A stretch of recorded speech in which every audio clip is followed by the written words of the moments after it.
আমরা এই মুহূর্তে কথা বলবো ডিএমপির যিনি শ্রেষ্ঠ ওসি হয়েছেন উত্তরা পশ্চিম থানার ভারপ্রাপ্ত কর্মকর্তা মোহাম্মদ হাফিজুর রহমান সাহেবের সাথে, যে তিনি কবে এই থানায় জয়েন করেছেন এবং তারপর থেকে যে সমস্ত কার্যক্রম তিনি করেছেন সে সম্পর্কে আজকে তার সাথে আমরা আলোচনা করব। দর্শক, আমরা সরাসরি যাচ্ছি উত্তরা পশ্চিম থানার ভারপ্রাপ্ত কর্মকর্তা ওসি মোহাম্মদ হাফিজুর রহমান সাহেবের সাথে। হাফিজ ভাই, ধন্যবাদ আপনাকে। আসসালামু আলাইকুম। আপনি কেমন আছেন? আলহামদুলিল্লাহ ভালো আছি, আপনি ভালো আছেন? জি আলহামদুলিল্লাহ ভালো আছি। আমরা আসলে আজকে আপনার থেকে জানবো যে আপনি উত্তরা পশ্চিম থানায় কবে জয়েন করেছেন, এটা একটু জানবো আপনার। বৈষম্য ছাত্র যে আন্দোলন করছিল ছাত্র সমাজ এবং দেশের সাধারণ জনতা, সেই আন্দোলনের পরে 21শে আগস্ট আমি এখানে জয়েন করছি। জয়েন করার পর থেকেই বিভিন্ন প্রতিকূলতার মধ্যে দিয়ে আমরা এখানে আইন শৃঙ্খলা উন্নত করার চেষ্টা করছি। আমাদের পাশে ছাত্র সমাজ ছিল এবং এলাকার সাধারণ জনগণ ছিল, তাদের নিয়ে আমরা উত্তরাকে একদম টোটাল যেটা বলে যে মাদক মুক্ত এবং সন্ত্রাস মুক্ত, যে কোনো ধরনের অপরাধ মুক্ত একটা উত্তরা উপহার দেওয়ার জন্য চেষ্টা করে যাচ্ছে আর কি 21শে আগস্টের পর থেকে। কিন্তু আমরা যেটা জানতে পেরেছি যে আপনি এই পশ্চিম থানায় যোগদান করার পর থেকে ছিনতাই, চাঁদাবাজি, বিভিন্ন অকারেন্স অনেকটাই বন্ধ হয়ে গেছে। এই ম্যাজিকটা সম্পর্কে একটু আমাদেরকে বলবেন?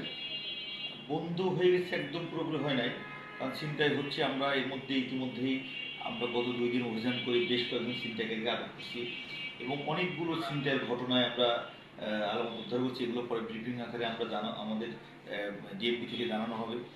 আমরা কাজ করে যাচ্ছি যাতে কোনো মানুষ নিশ্চিন্তে রাস্তায় চলতে পারে। হ্যাঁ, আমরা অনেকগুলো ঘটনা আটক করছি। আমরা অনেকগুলো ছিনতাইকারী এবং চাঁদাবাজ আমরা ইতিমধ্যে আটক করছি, আইনে আওতায় আনছি এবং বিশেষ করে মব ভায়োলেশন যেটা হচ্ছে বিভিন্ন জায়গায়, এই মব ভায়োলেশনের বিরুদ্ধে আমরা একদম জিরো। এই ব্যাপারেও আমরা অনেকগুলো মামলা নিয়েছি এবং আসামি আটক করেছি। কিন্তু আমরা আরেকটা বিষয় জানতে পারছি যে উত্তরা পশ্চিম থানায় এখন কোনো মানুষ আসলে তাকে 2 মিনিটও দাঁড়াতে হয় না, সে কিন্তু জিডি হোক, অভিযোগ হোক, যে কোনো মামলার বিষয়ের ক্ষেত্রে সেটাও আমরা যেমনটা জানতে পারছি যে আপনার সবাই আপনার মানে প্রশংসা এবং কৃতজ্ঞতা জানাচ্ছে। এই সম্পর্কে যদি একটু আমাদের বলেন। আমরা এটা মেসেজ হলো যে আমরা এখন 5 তারিখের পরে এই দেশের ছাত্র সমাজ যে দেশ উপহার দিয়েছে সেটা হলো মানুষের সেবা দিতে হবে পুলিশের। এটা একটাই স্লোগান যে পুলিশ মানুষকে সেবা দিবে। তো মানুষ যে কাজ নিয়ে আসবে পুলিশ সেটা করে দেবে এবং সাধারণ জনগণকে সেবক হিসেবে পুলিশ সমাজে থাকবে। সেই স্লোগান নিয়েই আমার থানায় আমরা যারা জিডি করতে আসে বা অভিযোগ নিয়ে আসে আমরা তাৎক্ষণিক ব্যবস্থা নিই এবং এটা আমরা 24 ঘন্টার মধ্যে সমাধানের চেষ্টা করি। কিন্তু আপনি এই যোগদান করার পর থেকে আপনি আমরা যে জানতে পেরেছি যে আপনি অনেক আলোচিত ঘটনাও কিন্তু আপনি যেটা করেছেন, যে যেমন কিছুদিন আগে আমরা দেখেছি যে একজন সাধারণ মানুষকে যিনি খেটে খাবো তাকে শিকলে বেঁধে রাখা হয়েছে, তার বিরুদ্ধে আপনি সরাসরি মামলা নিয়ে আইনের উপর শ্রদ্ধাশীল তাদের কিন্তু কোর্টে প্রেরণ করছেন। এবং আমরা আরও একটা জানতে পেরেছি যে বৈষম্য ছাত্র যে সমস্ত ছাত্ররা আন্দোলন করেছিল, যে ছাত্র জনতার যে আন্দোলন, এই আন্দোলনে আওয়ামী লীগের যারা ছাত্রদের উপরে গুলিবর্ষণ করেছিল, যারা অতর্কিত হামলা করেছিল, যাদের বিরুদ্ধে মামলা হয়েছে, তাদের অনেককেই কিন্তু আপনি আইনের আওতায় আনতে সক্ষম হয়েছে। এই সম্পর্কে যদি একটু বলেন। হ্যাঁ, সেটা হলো আমি যারা আওয়ামী লীগের পক্ষে, এখানে আন্দোলনের 2টা পক্ষ ছিল, একটা ছিল ছাত্র সমাজ আর ছিল সরকারের পক্ষে। তো ছাত্র সমাজের উপর যারা গুলিবর্ষণ করছিল আমরা সেগুলো শনাক্ত করছি বিভিন্ন সামাজিক যোগাযোগ মাধ্যম, ইলেকট্রিক মিডিয়া, প্রিন্ট মিডিয়ার সহযোগিতায় বা ব্যক্তিগতভাবে অনেকে ছবি উঠে রাখছিল। এগুলো থেকে আমরা আসামিদের শনাক্ত করে আইনে আদালতের চেষ্টা করছি এবং ইতিমধ্যে আমরা সাবেক কৃষিমন্ত্রী সহ বেশ কিছু আসামিকে আমরা গ্রেপ্তার করে আইনে আদায় আনছি। এগুলো চলমান আছে আর কি এই বিষয়টা।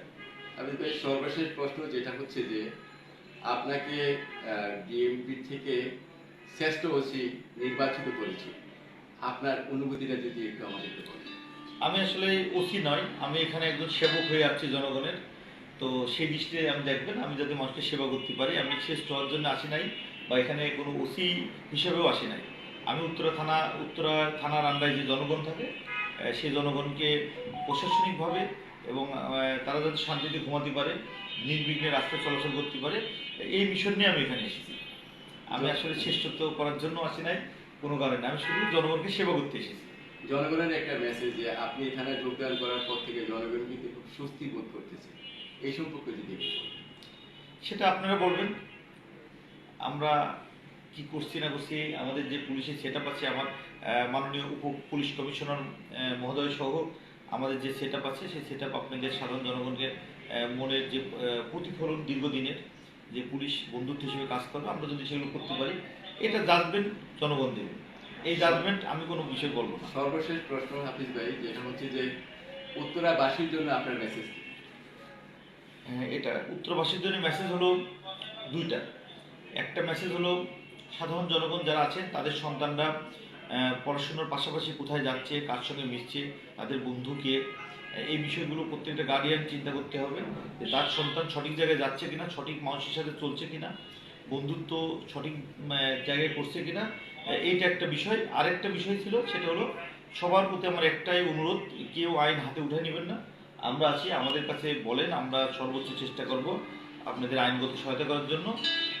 এই এই দুইটা মেসেজ আমার উত্তরবাসীর জন্য। ধন্যবাদ।